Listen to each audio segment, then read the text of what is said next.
अस्सलाम वालेकुम। आज का हमारा टॉपिक है लीकिंग टैंक प्रॉब्लम, या इन अदर वर्ड्स इसे हम कह सकते हैं कि outflow of a water through a hole of a tank. तो आज हम इसकी मॉडलिंग करेंगे। सबसे पहले हम प्रॉब्लम को समझते हैं कि ये प्रॉब्लम है क्या। तो let's say we have a tank of cylindrical type, जिसकी कोई सिलेंड्रिकल शेप है। ओके, तो सिलेंडर कुछ हमारे पास इस तरह का होगा, जिसकी समथिंग सर्टन हाइट है। ठीक है, दिस सिलेंडर हाइट, जिसे हम सी हाइट कर लेते हैं, सी फॉर सिलेंडर एंड हाइट।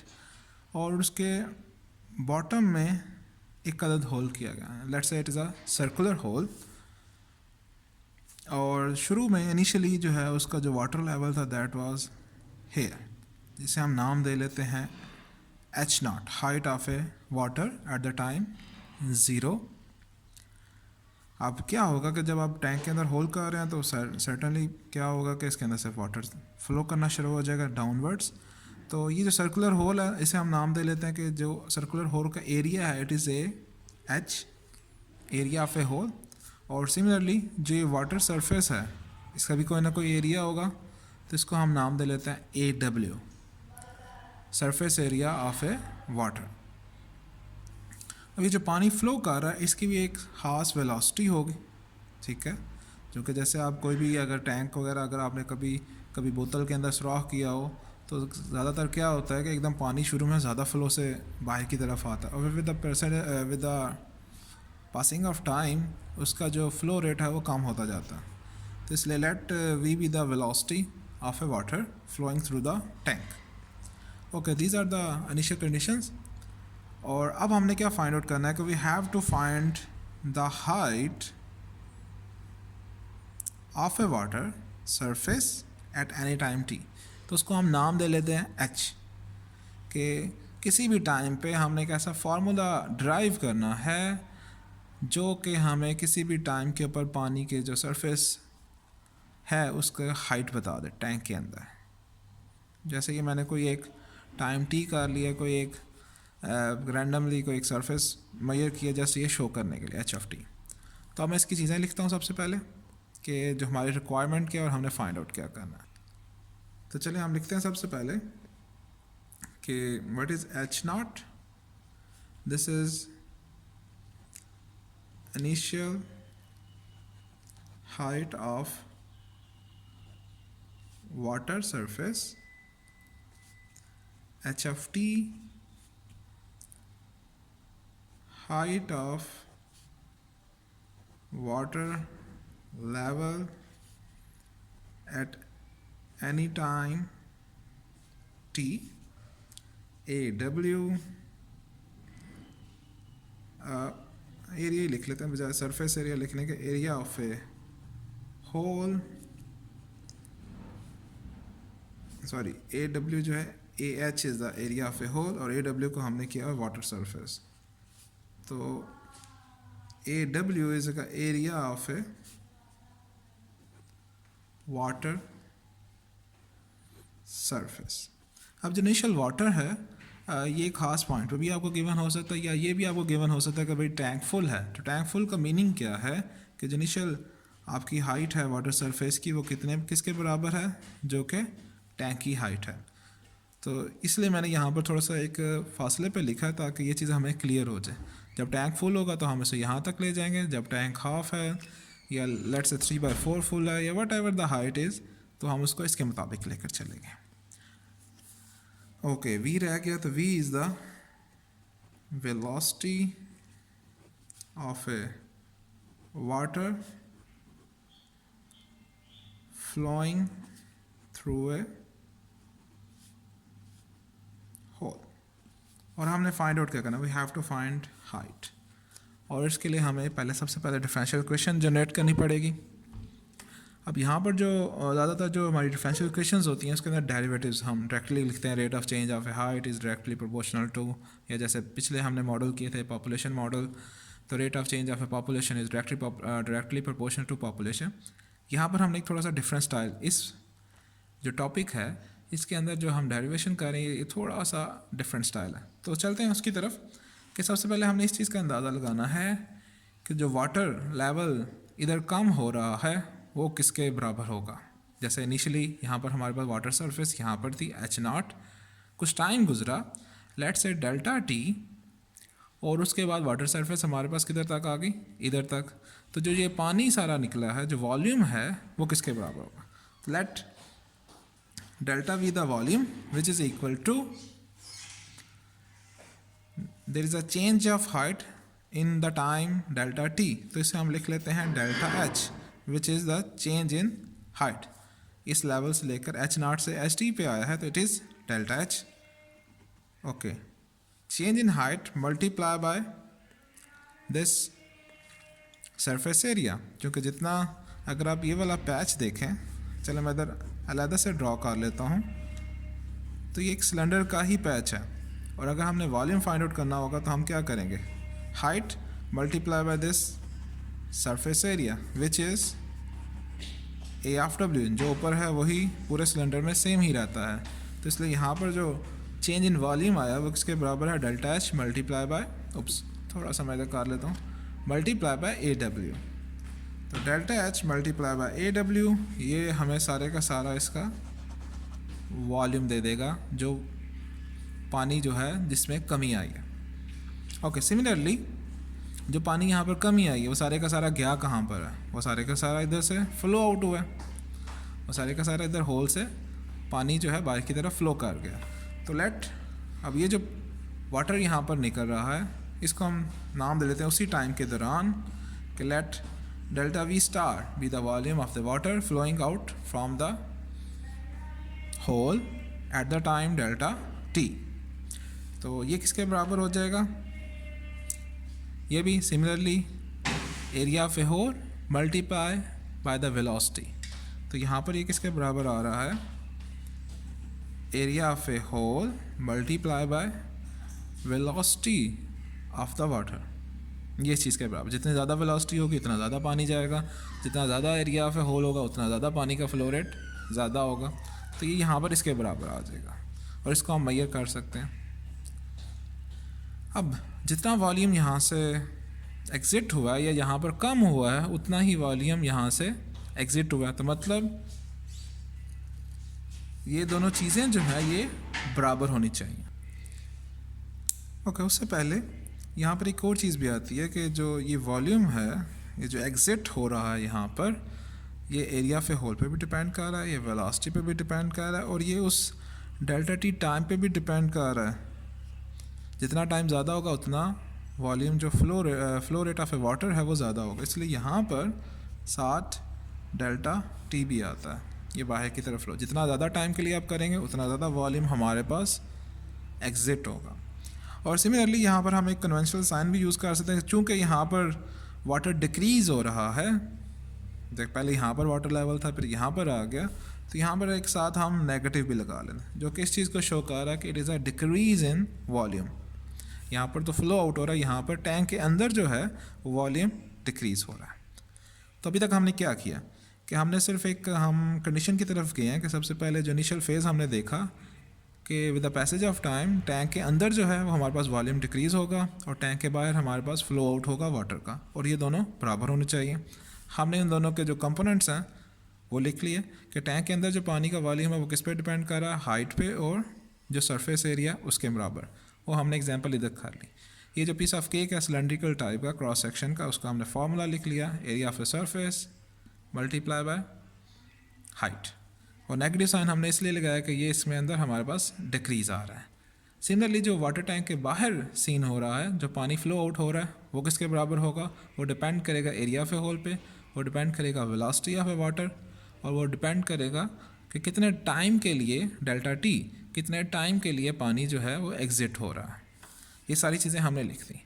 अब जो डिक्रीज़ आ रहा है सिलेंडर के अंदर वही आउटपुट फ्लो के बराबर होगा, तो हम इन दोनों को बराबर लिख लेते हैं। That is delta V is equal to delta V asterisk, चलो इसे मैं थोड़ा सा ऊपर कर लेता हूँ, which is equal to minus delta H multiply by area of a water surface is equal to area of a hole multiply by velocity multiply by delta T. तो ये हम अब वो बाय डेफिनेशन जो डेरिवेटिव की हमारे पास एक कह लें डेफिनेशन आती है, तो ये हम उसके मुताबिक चल रहे हैं। तो यहाँ पर हम क्या कर लेंगे, डेल्टा एच और डेल्टा टी को इकट्ठा कर लेते हैं। Delta H over delta T is equal to minus, इधर हम ले आते हैं A H over A W multiply by velocity. ठीक हो गया। और फिर उसके बाद हमारा नेक्स्ट स्टेप क्या होगा कि let delta T is approaches to zero, और फिर हम उसके ऊपर लिमिट लगा देंगे, तो वो हमारे पास डेरिवेटिव में चेंज हो जाएगा।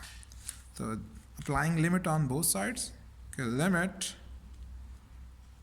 Delta T approaches to zero, let that change in time was very very minute, instantaneous. तो फिर क्या होगा, तो जस्ट क्या ये जो डेल्टाज हैं ये किस में चेंज होंगे, डेरिवेटिव में। D H over D T is equal to minus, यहाँ पर तो कोई टी की वाली टर्म ही नहीं है, विच इज़ ए एच और ए डब्ल्यू मल्टीप्लाई बाय वेलोसिटी। अब बेशक वेलोसिटी भी टाइम डिपेंडेंट है, लेकिन डेल्टा टी का इसके ऊपर कोई फ़र्क नहीं आएगा। अब एरिया ऑफ ए होल हम फाइंड आउट कर सकते हैं। Area of a water surface भी जाहिर सी बात है, जो सिलेंडर होगा, जो भी टैंक की शेप होगी वो उस पर डिपेंड करेगा। वेलोसिटी कैसे फाइंड आउट की जाए, it's a very difficult task. अब उस टाइम पर तो नहीं, हम पहले मैया शुरू कर देंगे, कोई हमारे पास डिवाइस नहीं है जो कि वाटर के फ्लो रेट को या उसकी वेलोसिटी को फाइंड आउट कर सके। तो यहाँ पर हम फिर एक स्पेशल लॉ है जो कि एक साइंटिस्ट ट्रॉसलिस, उसने हमारे लिए यह चीज़ आसान कर दी है, विच इज़ ट्रॉसलिस लॉ, जो कि हमें वाटर की जो वेलोसिटी है, फ्लो रेट, उसका बताता है। वो कहता है कि किसी भी सरफेस से जो वाटर एग्जिट हो रहा है वो किसके बराबर होगा, that will be equal to C F square root 2g H of T, where H is the height of a water. C जो है ये क्या है, C is the contraction factor. थोड़ा सा नाम अजीब सा लग रहा है, लेकिन लेट से आप सिर्फ ये कह लें, it is a constant, it is a contraction factor which value is always between 0 and 1। और ये किस पे डिपेंड करता है, that depend, this is a C F is a contraction factor जो कि वैल्यू 0 और 1 के दरमियान है। ये डिपेंड किस पे करता है, ये एक तो जो लिक्विड अंदर यूज़ हो रहा है, जैसे कि हमारे पास तो यहाँ पर वाटर है, लेकिन वाटर के अलावा भी कोई लिक्विड यूज़ हो सकता है, प्लस जिस सरफेस के अंदर होल की, either is a glass, it is a plastic, it is a would, तो वो जो भी उसकी रेजिस्टेंस होगी उसके लिहाज से होगा।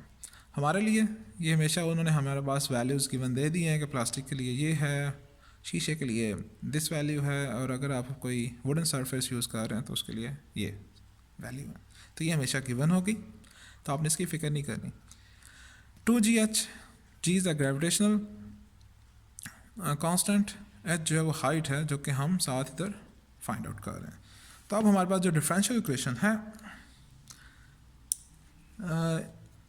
ये क्या बन जाएगी, this will be equal to D H over D T, this is equal to minus A H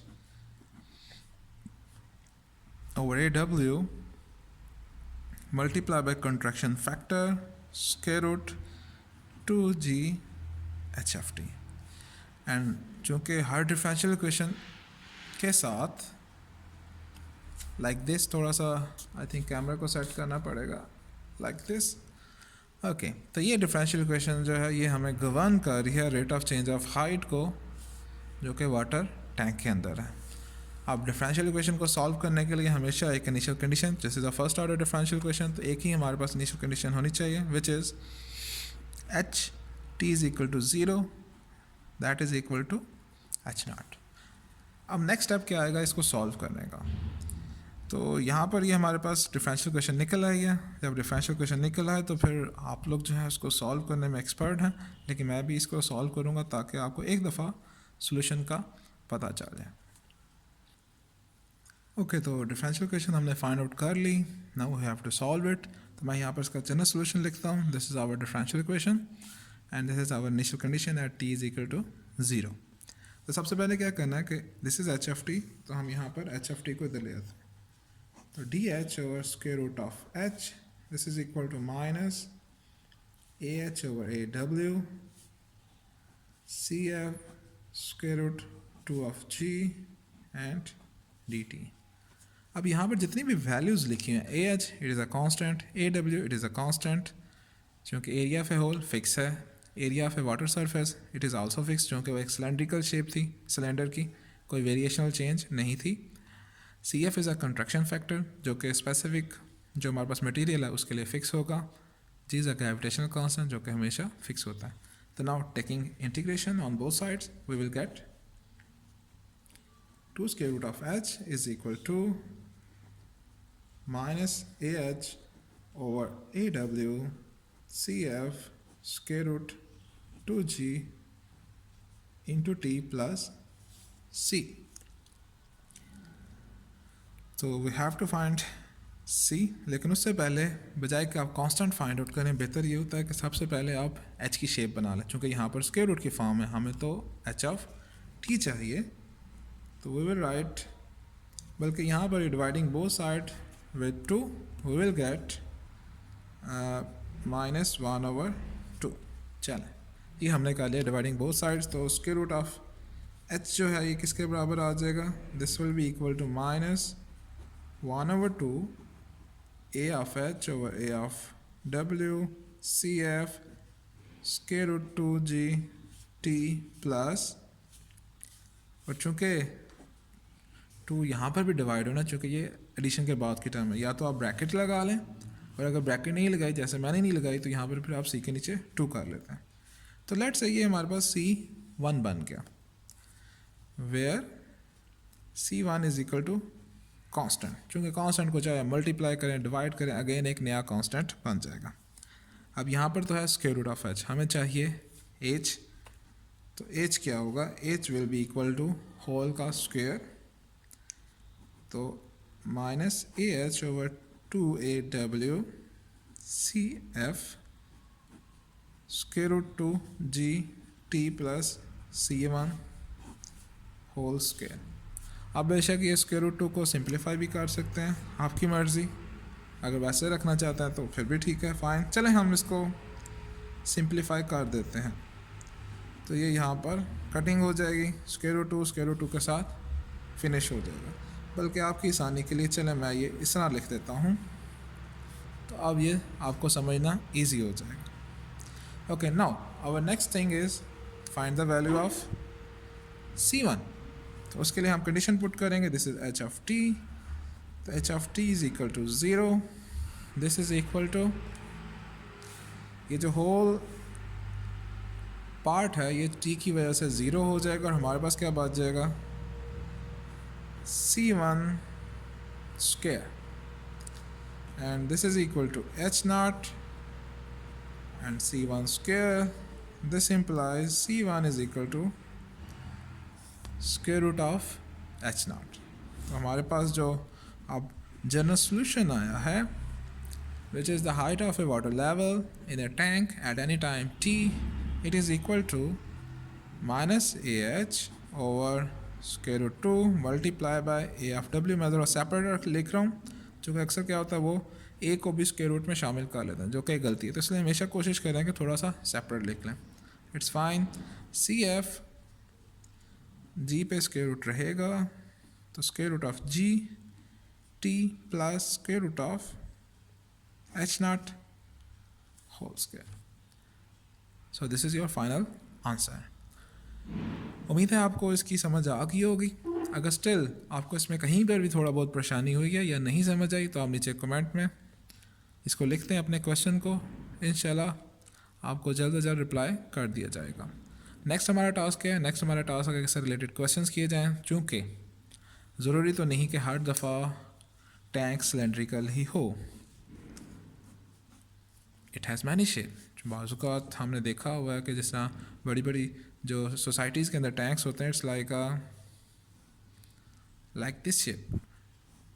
चलो सिलेंड्रिकल है, बाज़ जगहों पर कैनोनिकल फॉर्म भी होती है, ठीक है, बाज़ का इन्वर्ट कैनोनिकल फॉर्म भी हो सकती है, कोई मसला नहीं है। बाज़ का जिस तरह हमारे आम घरों में होता है तो वो क्या होता है, ज़रा क्यूबिकल शेप की वाटर टैंक्स बने होते हैं। तो और ये तमाम ज्योमेट्रिकल शेप्स हैं। इन तमाम ज्योमेट्रिकल शेप्स के लिहाज से हम देखेंगे कि किस दर क्या चीज़ का फ़र्क पड़ता है। ज़्यादातर जो जिस चीज़ का इशू आएगा जो कि फ़िक्स ज्योमेट्रिकल शेप्स हैं, वहाँ पर जो हमारा वाटर सरफेस एरिया उसका फार्मूला चेंज हो जाएगा। सिलेंडर के लिए we have a different surface formula, for cube we have different surface formula, here it is a different thing. चूँकि यहाँ पर कोन में हर जगह पर वाटर सरफेस एरिया जो है थोड़ा थोड़ा चेंज होता जा रहा है, तो यहाँ पर जो है यहाँ पर वाटर सरफेस एरियाज फिक्स होंगे, जो इस तरह की शेप्स होंगी वहाँ पर ये टाइम डिपेंडेंट होंगे। तो इन चीज़ों को हम बाद में देखेंगे, पहले हम इससे रिलेटेड क्वेश्चंस करते हैं, फिर आहिस्ता आहिस्ता हम अपने मॉडल को थोड़ा सा कम्प्लेक्स करते जाएंगे। So don't worry.